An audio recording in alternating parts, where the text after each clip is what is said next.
刚才你说你已经结婚了，你这个年龄，好像并不大。你是哪一年结婚的？我是20年。20年结婚。那你那时候才20岁啊？对。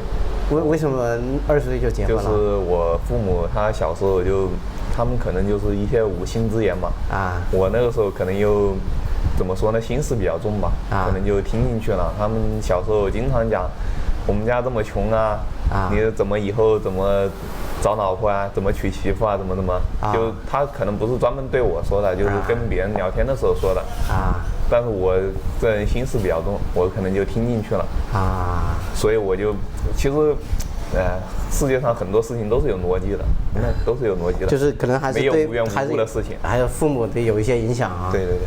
然后你现在跟你老婆的话是，自由恋爱呢，还是说家里相亲认识的？自由恋爱。我老婆是广东的。广东的。对，广东。她现在跟你也在做这个是吗？对，我老婆还是也是很能吃苦的。啊。但是我们现在的想法就是只能吃苦可以，但是不能老是吃苦。这个人的话，吃苦是补不了身体的，是不是啊？你看那个做服装的有很多人猝死的，它是个什么原因呢？就是因为人可以就是说一段时间吃苦，但是你要说你想要一生都吃苦，那你就是在自己没把自己当人看。有没有计划什么时候要孩子呀？这个我现在已经有孩子了。已经有孩子了？对，现在已经有多大了？2个小孩了。2个小孩了？对，我小孩就是21年出生的。21年出生的？哇，那你当父亲当的有点早啊。是有点早，孩子父母在家帮我带。然后现在你们两夫妻就在这里做尾部的工作。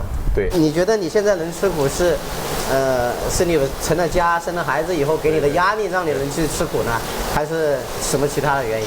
就是因为有了家庭啊，而且我是有了2个小孩以后才有这样的想法。因为我之前有1个小孩的话，就还没有这么大压力，因为我爸我妈，然后相当于是用1个人带孩子，然后还有1个人可以帮我搞。啊。然后我和我老婆，我们就相当于，但是现在有了2个小孩，就得2个人带，1个人还有时候带不过来。啊。还小嘛。啊。2个人带，然后就相当于只能2个人挣钱，4个人花。是之前就是属于什么，3个人挣钱2个人花嘛，对不对？现在是2个人，2个人挣钱4个人花。冒昧问一句啊，可能有点冒犯啊，你为什么要生2个小孩呢？怎么说呢？因为我们可能那边都比较想要生一个女孩，想要生儿女双全。想生儿女双全。其实我从一开始我就想生女孩，但是运气不好，生了2个儿子。是的，因为我从第1个孩子，我们什么用品、什么东西都准备的是女孩子。啊。然后结果生了2个男孩。啊。那你生完2个男孩以后，有没有感觉压力就更大了？压力肯定会比生女孩肯定压力要大一点。啊。这个是毋庸置疑的。他们很多人说1个男孩100万，是不是？这还是按照现在的标准呢。啊。20年后又不知道什么情况。啊，我大概了解了一下，他们1年说2夫妻能够挣到个10-20万左右。对呀。这个应该是比较正常的。对呀，是比较正常的，10-20万都还是比较累的。啊。你算一下嘛，其实我刚刚说了，月薪过万很正常。你2个人1个月挣2万，还是攒2万，不是说挣2万，就是说吃喝用度，然后就攒2万嘛。攒2万，然后你想一下，1年肯定也要休息一下嘛。过年我们这边的话，一般来说，我不知道别的地方，反正像我们一般来说就是最多也就回去2次。啊。暑假歇热，冬天过年，就回去2次。就是你再算它一下歇息一下嘛，一算的话就差不多是这样。你平时干累了也得休息一下嘛，就差不多挣个20万是差不多的，挣个20万。1年差不多平均下来挣个2夫妻20万。因为你还得看你个人的开销嘛，是不是？你开销大一点的可能挣10几20万，有的人节俭一点的就会稍微攒得多一点。就据我了解，我知道有一个人，他也是做长期的，但这个人真的很能吃苦。他一天就是也是烫衣服的嘛，他一天干350的时候，他1毛钱不花，然后他一天他说350件，350块，他一天挣350块的话，他1毛钱都不花，就生意不怎么忙的时候，他挣的少一点的时候，然后他一天挣600的时候，他可能就花个20块钱。哇，这么省。他是年龄比较大的那一代吗？年龄比较大，然后家里压力也比较大。他家里2个孩子，然后他父母不在了，他老婆在家里带孩子。就这种很多事情都是逼出来的。那现在我们中国人都喜欢说，好死不如赖活着。你不管怎么样，这生活肯定过得下去，过是过得下去，但是至于这个你过得多累的话，那就是另外一个话题了，是不是？你像这样，人家这一天干那么累，每天都如此，一天你想一下，挣350，1毛钱都不花，他真的1毛钱都不花。然后因为他长期在别人那里当长期领工，然后吃在人家那里吃，喝就喝白水。然后他抽烟，但是我觉得我很佩服他的是，他1包烟他可以抽3天。他如果就说最近生意不好，他就特别节省，他可以这样。没办法，其实我跟你讲，我们做普通人的话，出路就只有这么一条，千军万马过独木桥。能杀得过去就是后面就生活会好过一点。杀不过去的话，就可能一辈子就这样淹没在人海。我想问一下你，就是像你现在有没有规划的想着，就是你现在生了2个孩子放在家里面都给父母带？其实据我了解包括我的话，我为什么一直要让我老婆在家里面带孩子呢？因为其实我那时候小时候也是一样的，因为我是89年那一代的人嘛，我的父母也是早早的就到福建那边去打工，然后我从小呢也是在家里面，差不多就是留守儿童那样的一个状态，自己在家里面上学嘛，又没人怎么管你或者乱七八糟的，自己就学习成绩不好，就造成你可能就是孩子以后也会早早的辍学，然后又进入到一些比如说低端的一些行业里面，因为他的本身的能力不强，就像你现在的情况，因为是你父母原来就在这边来工作嘛，然后你自己在家里面上学的话，自己心智不成熟了嘛，早早的辍学，那你有没有想过这个以后又是一个轮回了？对，我知道你刚刚要说的这个意思，就是说可能将来还会形成一个这个轮回，所以说我们先得把眼前的事情做好。你如果我现在最近这几年，我要是说我混好了，是不是？就这个问题的话，就会慢慢来改善了。你现在考虑，我现在小孩才这么一点大的话，可能你考虑的都10年以后的事情了。但是我觉得但是我现在这个时间段，我觉得是一个人生中间一个比较重要的时间段。很多改变命运的机会都在20岁到40岁之间嘛。所以我觉得这个10年的话就已经很重要了。就是说我的意思就是，先把我自己的一个未来规划好以后，肯定会对他是有帮助的。但是像你说的，如果我混不好的话，肯定会对他有一些影响。你有没有想过，就是如果你继续在这个厂里面一直干到50岁，是吧？那你的孩子可能成年了以后，所以我干不到那么久。我很早就说了，我是这样的活，你干不了那么久，干不了那么久，吃苦只能吃一段时间，不可能吃一生。你想要吃一生的话，你就只有2个结果：30岁就像60岁的样貌，然后再就另外一种结果就是猝死，因为你没把自己当人看。你也知道，真正创业能够成功的人也是非常少的。我知道，但是我不一定非要创业嘛。如果说我干2年，手里攒了一点钱以后，我可不可以选择做一点轻松的，找个轻松一点的班上？这样也可以啊。我就说我自己把开销小一点。但是如果你去找个轻松的班上的话，你的收入可能又赶不上这个行业了。这个我说实在话，我们这边很多人其实如果有的选择的话，他们也都会选择轻松一点的行业。就是我们这边很多人他是被迫的，因为我们这边这个市场包容性比较强，没有什么太高的选人的标准。其他行业他们都会用人都会有筛选嘛，对不对？但是我们这里属于一个零工市场，对你来说没有，你只要把活谁来都可以都可以做是吧？对，你把我的活干好就可以了。我对你这个人没有太多要求，反正我又不长期用你，我长期用你，我肯定也会对你产生一些要求嘛。但是你如果是个零工的话，今天来呢，明天都不一定会来，对不对？对。所以我对你就没有什么要求，你把我的活干好就可以了。但是如果你要是长期来给我干活的话，我肯定会有要求。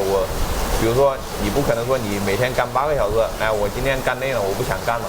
你不管怎么着，你要跟我们一起把这个活干完，对，要把活干完，对不对？这是你肯定要能够吃苦，这第一个。第二个的话就是你肯定也要干得快。你第一天来的话，我可能对你不了解，你可能干得慢一点，我又着急用人，可能这个事情就过去了。但是如果我要长期用你的话，我肯定希望用一个快一点的，是不是？站在企业主老板的角度来考虑是肯定是这样子的。资本论里头讲的嘛，对不对？我们这是没办法，就最现实的问题，最现实的问题，你就只能这样选择啊！你不然的话，你的货就出不去，那怎么办呢？你累的话，你想一下，你用一个干得不怎么快的人，然后你每天卡在这里，然后老板也会催你，这就是一个很现实的问题嘛。有的人是因为家庭压力，有的人是因为被其他的地方筛选下来的。所以我觉得，如果我们有的选的话，肯定是会选择去做一个轻松一点，然后工资少一点的。因为对我来说，我自己的个人的欲望并不是太强，然后我的开销也并不是很大。他们有的人的话，就是开销也确实比较大，做普通的行业根本就满足不了他们的日常需求，就是这样的。就你们2夫妻的开销都不大？对，我们2夫妻的话，就是开销都不是很大。就在这儿的话，大概一个月你们2个人能够开销多少钱？大概的话就是3000左右吧。3000左右，就加上这房租吗？还是不加？不算房租。不算房租。房租我这里房租都要3000多。啊，对，房租3000多。我要算上这个开支的话，我一个月开支可能1万块钱还拿不下来。1万块钱？对，1万块钱可能还打不住，因为我们每天干活的话，肯定没办法做饭。你每天得在外面去点饭嘛。点饭的话，点饭肯定就比你单纯的个人开支要高一些嘛。因为你们基本上都是晚上在干嘛？你们白天都在睡觉？对，白天基本上在睡觉，但是这么辛苦的行业没办法说，以活干完为标准。像我们有时候经常干到下午。干到下午？真的就这样。我今天刚好是，我确实干太累了，然后拖不动了，时间太久了嘛。也不是说一天的时间久，是我这一段时间都是这样在拖。就是这时间长了以后，就人扛不住了，我就请人，然后今天早早的就收工了。今天已经收工了是吧？不是，就是白天早上白天已经收工了。白天就是很早就收工了。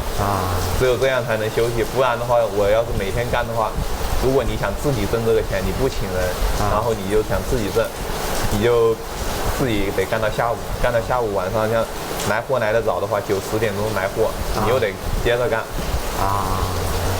长期以往没有休息，一天中间也没有休息，那1个月中间也没什么休息。你白天睡得好觉吗？在这边睡的话？白天的话，就是说，你是说巷子里头吵还是什么？如果巷子里头吵的话还不要紧，就是有时候老板或者会打电话给你就拿东西要进来拿东西或者敲门什么之类的，这样就肯定休息不好嘛。就单纯的外面吵的话，早都习惯了。习惯的话，就是会有其他事情打扰你睡觉的，就白天的话。但是你如果，所以你就得安排好嘛，安排好了以后你就能休息好嘛。你要是安排不好的话，你这货，比如说你这货，我有网单的客户他晚一点嘛，你要是货没发出去，你要是睡觉了，老板肯定要把你叫醒嘛，给你提供那个亲切的叫醒服务。现在社会上就有这样一种风气很多人就感觉自己努力看不到什么结果，都有点想躺平这个意思。你跟这些年轻人有没有什么有一些建议，或者说从你个人的这种经历来说的话，你觉得躺平这种事情你怎么看待？没有，因为我觉得我自己还是见得太少了，我还是没有太多资格给别人建议。你像根叔，你还可以给别人建议一下。因为你也是早早辍学作为一个00后早早辍学的这一代，你觉得应该要多读一些书吗？或者是多学一些技能吗？就是从我自己个人的感觉来说的话，读书肯定是有用的，有用。对，但是它不一定会跟你的收入直接挂钩就这个。但是读书肯定是有用的，肯定是有用的。对，就像我刚辍学那段时间，我觉得我人生特别灰暗，你知道吧？我真的很少跟别人打交道那个时候，因为我那个时候感觉周围没有我同龄的孩子然后，但是现在我就觉得我到了这个年龄以后，我觉得我得对生活有一点追求，我不在意别人怎么看，我会把我的像我家里头还放了一些什么香薰之类的就开始改造一下自己的家里的环境是不是？就想要追求一下自己的生活品质，我就不太在乎别人的看法了。以前的时候我是特别在意别人的，因为我10几岁我走出去，对啊，别人都是这样问我，你怎么这么小就不上学了？我就感觉有时候不好回答所以那时候我朋友很少，真的。像你来到这个行业，身边的这些人都是比你年龄大的吧？基本上看不到什么00后啊。你有没有感觉？现在有看到了，现在有看到了。有没有感觉跟他们是异类啊？你刚下学那会感觉是，现在的话有比我更小的出来了。有比你更小的出来了。然后我们前面那个专辑店里头有00后。有00后啊？对，有00后，有什么02的，甚至于05的也有。也有。都是哪里的？还是你们江汉平原的，还是其他城市的？不是我们江汉平原的，是他们广东这边的。广东这边的。对。潮汕的是不是？应该是潮汕吧，潮汕啊，就是一些经济欠发达的地区了吧。这个社会确实有这样很多人，他们可能就是说努力以后看不到结果嘛，觉得跟自己的努力收入跟自己的努力不匹配嘛，有一些这样的情绪在，我们能够理解。其实我觉得很多人99%的人都这样的看因为怎么说呢？像我们其实我们也看不到希望你就是挣钱多又怎么样呢？你每天这么累。你觉得看到希望吗？我觉得只有根据自己的爱好在工作的人，这样的人才看得到希望。我觉得真的，只有比如说你在创业的时候，你哪怕不挣钱，甚至于亏本，对，但是你感觉你自己每天都是在朝着自己的目标前进，是吧？对，你感觉你自己每个人的这个状态就非常好但是有时候像我们这种挣钱多，但是你还是看不到希望这个东西就是。你为什么看不到希望呢？因为你怎么能看到希望呢？你天天干这么累的活，如果你虽然对自己未来有规划，但是能不能达到还是另外一回事。至少你朝着你的方向在努力啊。对呀，是朝着我的方向在努力，但是我先就说过了，包括你刚才也跟我说过了我们想达到的目标都是非常难的，都是千军万马过独木桥你就算我成功了，那还有那千万个落水的呢是不是？你不可能只看到一个成功的，剩下的那些落水的就让他们淹死嘛。但是我们就因为看不到结果，难道就这样去安心？所以我的意思就是说，我们得做一些自己有条件的话我也不能站着说话不腰疼。有条件的话，尽量去选择自己喜欢做的事情这样的话你就是绝对是看得到希望的是不是？就是假如你在这个行业，你觉得看不到什么希望的时候，就去做自己喜欢的事情，是吧？对，最好是就是说你不要考虑钱就像你跟叔做短视频的时候，最开始也是不挣钱的呀。没有钱哪有钱？就是一样的呀。但是你就是单纯的根据自己的爱好在做这个事情，对，是不是？所以只有你没有考虑过这些利益关系的时候，你才能把事情做好是不是？